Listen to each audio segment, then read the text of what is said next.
Welcome to Movie Dochi! 28살의 감독이 있었습니다. 그는 촬영 기간 내내 매일 아침 같은 생각을 하며 눈을 떴습니다. 오늘 해고당하겠구나. 그럴 만했습니다. 55일 예정이던 촬영은 159일로 늘어났고 예산은 3배 가까이 불었습니다. 주인공 격인 기계 상어는 물에 넣자마자 가라앉았습니다. 배우들은 서로를 싫어했고 배는 촬영 중에 침몰했습니다. 스태프들은 영화 제목을 바꿔 부르기 시작했습니다. 조스가 아니라 플로스, 결함이라고요. 그런데 이 재난이 만들어낸 결과물이 영화 역사상 최초로 1억 달러를 번 영화가 됩니다. 그리고 여름 블록버스터라는 개념 자체를 발명합니다. 오늘은 실패가 어떻게 걸작이 됐는지에 대한 이야기입니다. 여름 성수기를 앞둔 한 휴양섬. 해변에서 시신이 발견됩니다. 물을 무서워하는 경찰서장은 해수욕장을 닫자고 하지만 관광 수입이 걸린 마을은 그를 막습니다. 결국 세 남자가 작은 배 한 척을 타고 바다로 나갑니다. 서장, 해양학자, 그리고 상어 사냥꾼. 이야기는 그게 전부입니다. 이후엔 이 세 남자와 바닷속 무언가와의 사투가 벌어집니다. 시작은 원고 한 뭉치였습니다. 유니버설의 제작자 리처드 자눅과 데이비드 브라운은 피터 벤틀리의 소설이 서점에 깔리기도 전에 원고를 읽습니다. 그리고 즉시 17만 5천 달러의 영화판권을 삽니다. 도박이었습니다. 그런데 이 소설은 출간 직후 베스트셀러 목록에 올라 몇 달을 버팁니다. 감독으로는 27살의 스티븐 스필버그가 낙금됩니다. 장편 데뷔작 한 편과 TV 영화 몇 편이 전부였던 신인이었죠. 스필버그는 제작진을 경악시킬 결정을 내립니다. 스튜디오 물탱크에서 안 찍겠다. 진짜 바다에서 찍겠다. 당시 해양 영화는 전부 통제된 수도나호수에서 촬영했습니다. 바다는 변수가 너무 많으니까요. 그런데 스필버그의 논리는 이랬습니다. 화면에 육지가 보이는 순간 관객은 안심합니다. 헤엄쳐 나갈 수 있다고 생각하거든요. 그래서 고른 곳이 매사추세츠주 마서스 비니어드 섬이었습니다. 여기가 선택된 결정적 이유가 있습니다. 해안에서 19km를 나가도 수심이 11m를 넘지 않는 모래바닥이었거든요. 기계 상어를 바닥에 고정해 조작할 수 있으면서 동시에 육지는 안 보이는 곳. 조스는 그렇게 할리우드 메이저 영화 최초로 외해에서 촬영된 작품이 됩니다. 그리고 그 결정이 이 영화를 지옥으로 밀어넣습니다. 상어는 3대가 제작됐습니다. 100m 줄에 매달아 끄는 썰매형 1대, 그리고 왼쪽에서 찍을 때와 오른쪽에서 찍을 때 각각 쓰는 플랫폼형 2대. 스태프들은 이 상어에게 별명을 붙였습니다. 스필버그의 담당 변호사 이름을 딴 브루스. 문제는 테스트를 담소에서만 했다는 것이었습니다. 바닷물에 넣자 어떻게 됐을까요? 첫날 브루스는 그대로 바다 밑으로 가라앉았습니다.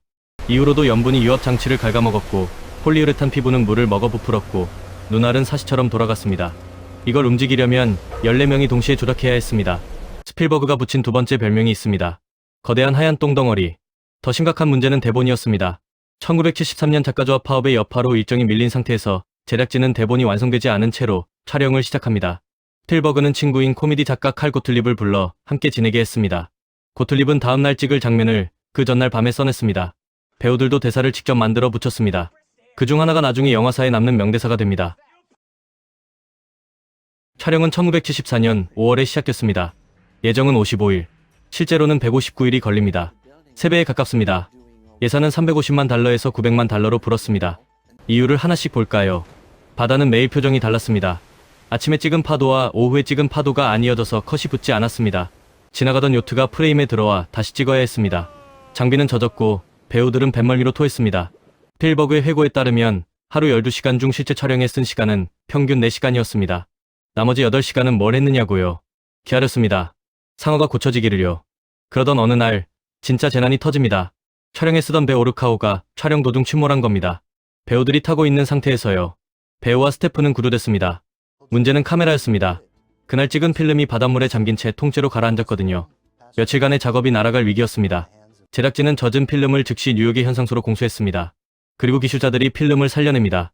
현상액 자체가 염분을 포함한 용액이라 바닷물에 젖은 필름이 오히려 버텨준 겁니다. 이런 환경에서 배우들도 평정을 유지하기 어려웠습니다. 영화 속에서 퀸트와 후퍼는 사사건건 부딪힙니다. 거친 노동자와 잘난 척하는 엘리트의 충돌이죠.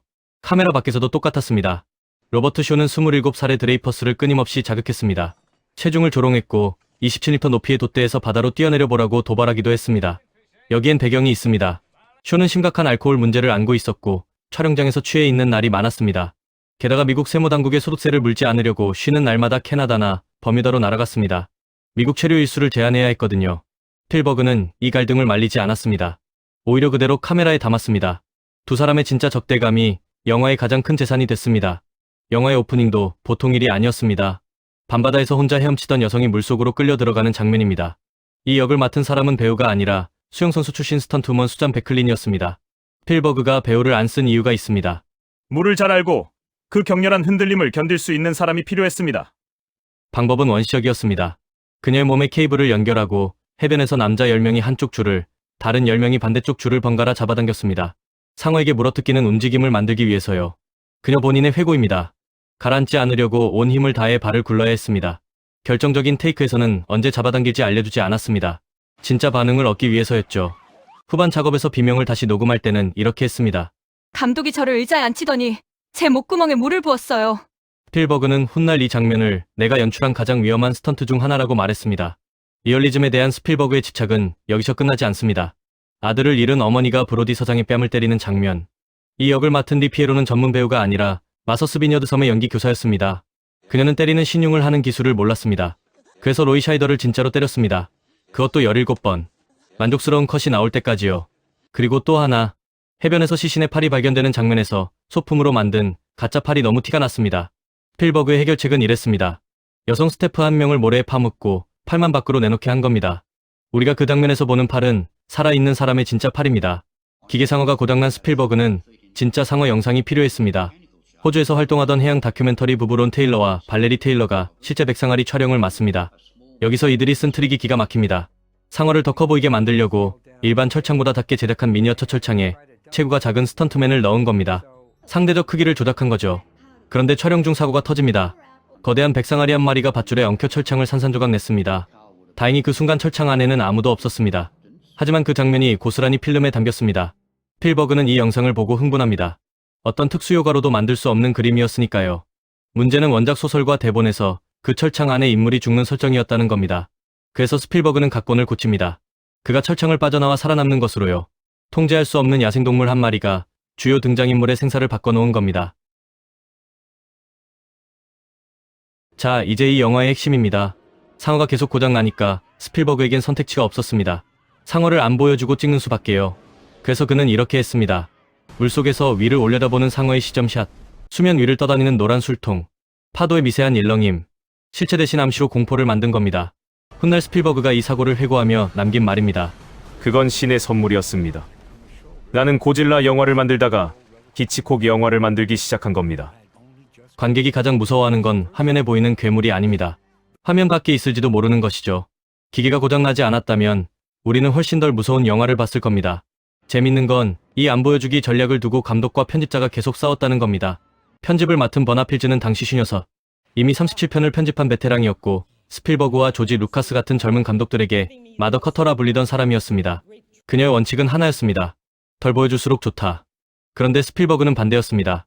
그 한 컷을 건지려고 바디선 위에서 며칠 고생했으니 조금이라도 더 쓰고 싶었던 거죠. 스필버그 본인의 회고입니다. 슬픈 사실은 그 상어가 36프레임에서는 진짜처럼 보이는데 38프레임에서는 가짜로 보인다는 거였습니다. 초당 24프레임이니까 1.5초와 1.6초의 차이입니다. 0.1초 더 보여주면 관객이 웃는다는 겁니다. 그 0.1초를 놓고 두 사람이 싸웠고 대체로 버나필즈가 이겼습니다. 그리고 그녀는 이 영화로 아카데미 편집상을 받습니다.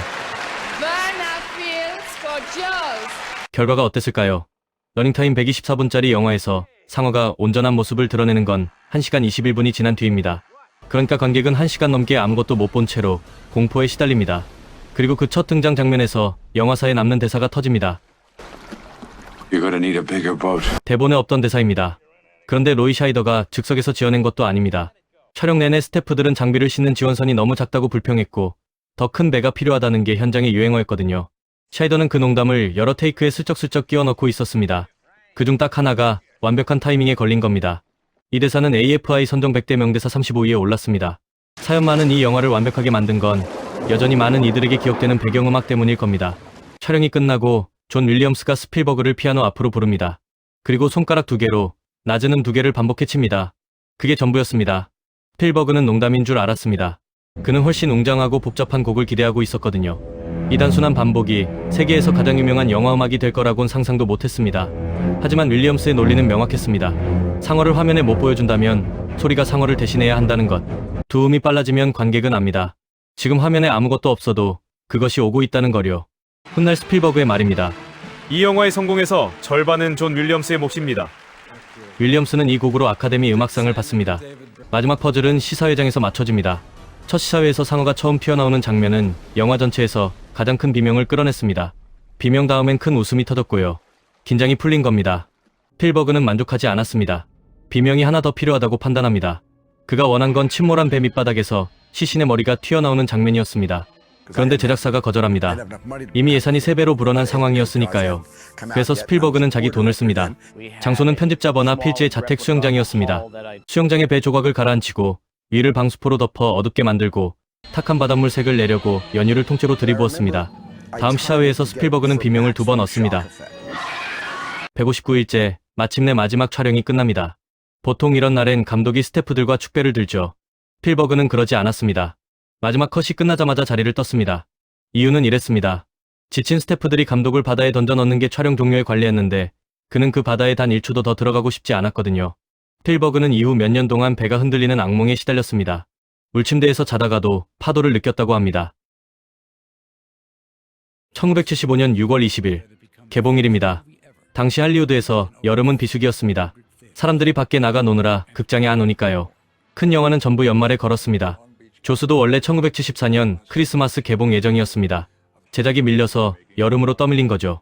유니버설은 이 위기를 정면으로 뒤집습니다. 450개가 넘는 스크린에서 동시 개봉. 당시로선 파격적인 규모였습니다. 여기에 TV 광고를 대대적으로 퍼부었습니다. 영화를 TV로 파는 건 그때만 해도 새로운 발상이었습니다. 결과는요. 14주 연속 박스오피스 1위, 그리고 영화 역사상 최초로 1억 달러를 돌파합니다. 이 한편으로 할리우드의 달력이 바뀝니다. 여름 블록버스터라는 개념이 이때 태어났습니다. 영화만큼 유명한 게 포스터입니다. 아래에서 솟구치는 거대한 상어와 그걸 모르고 헤엄치는 사람. 그린 사람은 일러스트레이터 로러 카스텔. 원래 영화 포스터가 아니라 소설 문고판 표지로 그린 겁니다. 유니버설이 그걸 보고 판권을 사서 영화 포스터로 쓴 거죠. 제작 과정이 재밌습니다. 그는 뉴욕 자연사 박물관에 가서 박제 상어를 찍어왔습니다. 그런데 그게 백상아리가 아니라 청상아리였습니다. 그러니까 포스터의 상어는 엄밀히 말하면 영화 속 상어와 다른 종입니다. 헤엄치는 여성은 24살 모델 앨리슨 마허.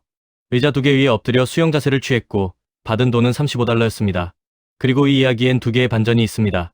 첫째, 원화가 사라졌습니다. 1976년 뉴욕에서 전시된 뒤 할리우드로 보내진 것을 마지막으로 이 유화는 지금까지 행방불명입니다. 카스텔은 죽을 때까지 자기 그림을 찾아다녔지만 끝내 못 찾았고 2023년 세상을 떠났습니다. 둘째, 이건 정말 아이러니한데요. 출판사가 문고판을 낼 때 저작권 표기를 벤틀리의 글에만 했습니다. 표지 그림에는 안 한 겁니다. 당시 미국 저작권법에선 치명적인 실수였죠. 그 결과 영화 역사상 가장 유명한 이 포스터 그림은 퍼블릭 도메인이 됐습니다. 누구나 쓸 수 있게 된 겁니다. 이듬해 아카데미 시상식. 조스는 편집상, 음악상, 음향상 3개 부문을 가져갑니다. 작품상 후보에도 올랐지만 수상은 놓쳤습니다. 그런데 정작 28배, 이 재난을 뚫고 영화를 완성한 스필버그는 감독상 후보에조차 오르지 못했습니다.